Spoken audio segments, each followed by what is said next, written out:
light. So watch me bring the fire, set the night light. Shoes on, get up in the morning, cup of milk, let's rock and roll. Kink out, kick the drum, rolling on like a rolling stone. 할렐루야, 반갑습니다. MZ청년 여러분, 지난 한 주도 평안하게 하나님 안에서 믿음 가지고 승리하시며 지내셨을 줄로 믿습니다. 오늘 분위기 신이 좀 나나요? 예, 제가 K-팝을 일부러 찾아서 듣고 그러지는 않습니다만, 주중에 이제 BTS가 빌보드를 점령했다라는 소식들을 뉴스로 이렇게 보면서 배경으로 흘러나오는 음악들을 듣다 보니까 괜찮더라고요. 예, 좋더라고요. 그래서 오늘 좀 밝은 분위기에서 시작해볼까 해서 배경음악으로 한번 골라보았습니다. 코로나가 언제쯤 나아지려나, 집합금지, 거리두기 이런 거 언제쯤 괜찮아지려나, 또 코로나로 인해 달라지는 세상에서 앞으로의 삶을 염려하고 계획해야 되는 우리들에게 조금 흥을 돋궈주는 노래가 아닐까 싶습니다. 그러나 기억할 건요, 노래뿐만 아니라 하나님의 말씀도 우리에게 답이 될 수 있다는 것 여러분 반드시 기억하시고요. 하나님의 말씀을 손에서 놓지 않는 그런 우리 MZ청년들 다 되시길 바랍니다. 제가 알기로는 여러분이 이 예배 영상을 보게 되실 이제 주말 그 이전에 강화된 거리두기 정책에 대한 연장 여부가 아마 발표가 될 것 같습니다. 바라기는 이제 코로나가 좀 괜찮아졌습니다. 그래도 일상을 일상대로 살 수 있습니다 라는 사실을 확인하는 측면에서라도, 또 무엇보다 여러분과 얼굴을 맞대고 만날 수 있는 그때를 바라는 마음에서 반가운 소식을 들을 수 있었으면 좋겠습니다. 그렇게 기대해 보고요. 지난 한 주 여러분이 묵상하셨던 사도행전 9장 말씀, 우리 그 말씀 속으로 함께 들어가 보겠습니다. 오늘의 말씀은 사도행전 9장 15절입니다. 주께서 이르시되 가라, 이 사람은 내 이름을 이방인과 임금들과 이스라엘 자손들에게 전하기 위하여 택한 나의 그릇이라. 지난주 사도행전 8장에서 말씀을 나눌 때, 즉 스데반 집사가 순교할 때 등장했던 인물이 한 사람 있었습니다. 기억하시죠? 후에 바울이라고 불리게 되는 사울이었습니다. 우리가 한 주 동안 읽었던 사도행전 9장의 주인공은요, 그 사울이었습니다. 사울이 드디어 예수님을 만나게 되죠. 어디서 예수님을 만났나요? 9장 3절을 볼까요? 사울이 길을 가다가 다메섹에 가까이 이르더니. 네, 사울이 예수님을 만난 장소, 성경적인 상식이기도 합니다. 꼭 한번 기억해 두셨으면 좋겠어요. 다메섹이란 곳으로 가던 길에서 만났습니다. 조금은 어려운 말로 다메섹 도상 길 위에서 라고 하죠. 그럼 다메섹은 어딘가요? 현재 시리아의 수도인 다마스커스를 가리킵니다. 사울은요, 그곳으로 가던 중에 예수님을 만났습니다. 무엇 때문에 가고 있었나요? 성경에는 그가 예수 믿는 초대교회 성도들을 박해하기 위해 다메섹으로 가던 중이었다라고 기록하고 있습니다. 즉, 교회를 탄압하기 위해, 박해하기 위해 다메섹까지 출장을 가다가 예수님을 만났던 것이죠. 다메섹 도상에서 환한 빛으로 오신 예수님을 만난 이후에 사울이 어떻게 되었을까요? 9장 9절 말씀입니다. 사흘 동안 보지 못하고 먹지도 마시지도 아니하니라. 예수님이 너무나 강렬한 빛으로 오셔서였을까요? 사울은 눈을 떠도 볼 수가 없었다고 기록되어 있습니다. 그 자신의 인생을 완전히 뒤바꿀 만한 아주 강한 임팩트 있는 사건이었기 때문에 그럴까요? 사울은 예수님을 만난 후에 음식을 먹지도 못했습니다. 언제까지요? 예수님이 보내신 사람 아나니아를 만날 때까지 그랬습니다. 자, 이 아나니아라는 사람 이름이 왠지 낯익으시죠? 우리가 사도행전 5장 말씀을 함께 나눌 때 그때 사도들 앞에 베드로에게 거짓말을 했다가 아내 삽비라와 함께 목숨을 잃었던 사람이었습니다. 오늘 말씀에 있는 아나니아는요, 그 사람과 동일한 인물은 아니고요, 그저 이름만 같은 동명이인인데요. 아나니아는 다메섹에 머물던 중에 환상 속에 예수님의 말씀을 듣게 됩니다. 가서 사울을 만나라 라고 예수님이 말씀하셨죠. 그 말씀을 듣고 아나니아의 반응이 어땠을까요?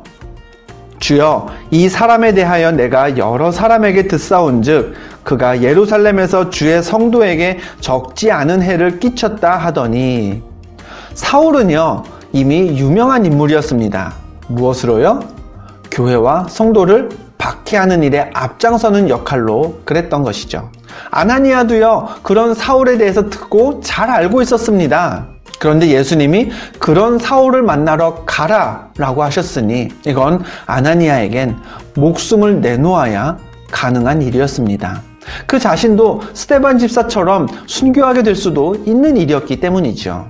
그때 아나니아에게 하셨던 예수님의 말씀이 오늘 본문입니다. 주께서 이르시되 가라, 이 사람은 내 이름을 이방인과 임금들과 이스라엘 자손들에게 전하기 위하여 택한 나의 그릇이라. 예수님이요, 사울을 가리켜, 바울이기도 하죠. 그 사울을 가리켜 이는 내 그릇이다 라고 하셨습니다. 자, 여러분 집을 한번 생각해 보죠. 집에 있는 많은 것들 중에 종류별로 그 수량이 굉장히 많이 갖추어진 것 무엇이 있을까요? 아마 그 양을 따졌을 때 1위는 옷이 아닐까 싶습니다. 계절별로 봄, 여름, 가을, 겨울옷 따로 있어. 거기에 입는 옷, 입지 않는 옷, 나중에 입으려고 쟁여놓은 옷, 우리는 옷을 굉장히 많이 가지고 있습니다. 또 뭐가 있을까요? 언뜻 제가 생각하기로는요, 부엌에 있는 그릇들이 아닐까 생각해 봅니다. 부엌에 가서요, 찬장을 한번 열어보시죠. 여러 가지 그릇들이 굉장히 많이 있습니다. 그릇이 많아야 하는 이유가 뭘까요? 음식의 양에 따라 다양한 그릇들이 필요합니다. 큰 사발도 있어야 하고 또 작은 종지도 필요하죠. 음식의 내용에 따라 여러 형태의 그릇들이 있어야 하기도 합니다. 어떨 때는 얕은 접시에 음식을 담아 먹어야 할 때도 있고요. 또 어떨 때는 깊은 그릇에 음식을 담아야 할 때도 있습니다. 그리고 먹는 사람이 누구냐에 따라, 또 그날 식사 자리가 어떠냐에 따라 여러 가지 다양한 퀄리티의 접시와 그릇들이 가정에는 구비되어 있어야 합니다. 때에 따라 사용해야 할 값비싼 접시도 있는 반면에 아무렇게나 편리하고 간단하게 써야 하는 일회용 접시도 갖춰져 있어야 하죠. 그럼 이들 중에 필요 없는 게 있을까요? 작은 그릇이라고 해서, 너무 얕은 그릇이라고 해서 필요 없는 그릇은 아닙니다. 어떨 때는요, 집에 값비싼 접시들은 많이 있는데 일회용 접시가 필요해서, 근데 그게 없어서 일부러 사러 나가야 하는 경우도 있죠. 이제 기회가 될 때마다 여러분과 만나게 될 때요, 제가 느끼는 공통점이 있습니다. 대부분의 우리 청년들이 신앙생활 잘 합니다. 잘 하는데 여러분의 이야기를 듣고 여러분의 생각들을 이해하다 보면 일상을 살 때 구원의 확신이 가득 찼다거나 거듭남의 기쁨에 충만해서 신앙생활 하는 청년들은 거의 보기 힘이 듭니다. 많은 청년들이 이렇게 생각합니다. 저는 늘 하나님 앞에 죄송합니다. 하나님 앞에 부끄럽습니다. 라고서는 구원받았음에도 당당하지 못한 모습으로 신앙생활 하는 청년들이 많이 있습니다. 자신의 신앙을 늘 부족하게 여기죠. 그게 어찌 보면요, 한국적인 차원에서의 겸손일 수도 있습니다. 그러나 달리 생각해보면 우리가 구원에 대해, 그리고 하나님이 주신 사명에 대해 잘못 이해하고 있기 때문일 수도 있습니다. 우리가 반드시 기억해야 될 사실은 이겁니다.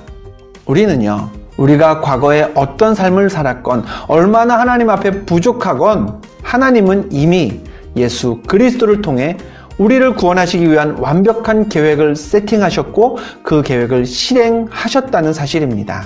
예수가 내 구세주 되심을 믿기만 하면 그 모든 하나님의 구원의 계획은 완성됩니다. 그러므로 우리가 예수님을 믿는다면 진짜 중요한 사실은 내가 지금까지 하나님 앞에 참 죄송스럽게 살았구나 라는 게 아니라, 지금 내 이 모습으로 하나님은 나를 하나님께서 쓰시고 싶어 하시는 그릇으로 삼으셨다. 그리고 나는 나라는 이 그릇의 모양대로 앞으로 하나님께 쓰임받을 거다 라는 것을 기대할 수 있다라는 점이죠.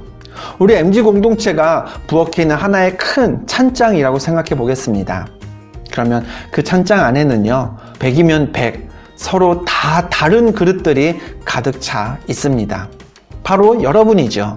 그 중에는 하나도 같은 그릇이 없습니다. 그러나 하나님은 그 모든 다른 그릇들을 적재적소에 사용하실 것입니다.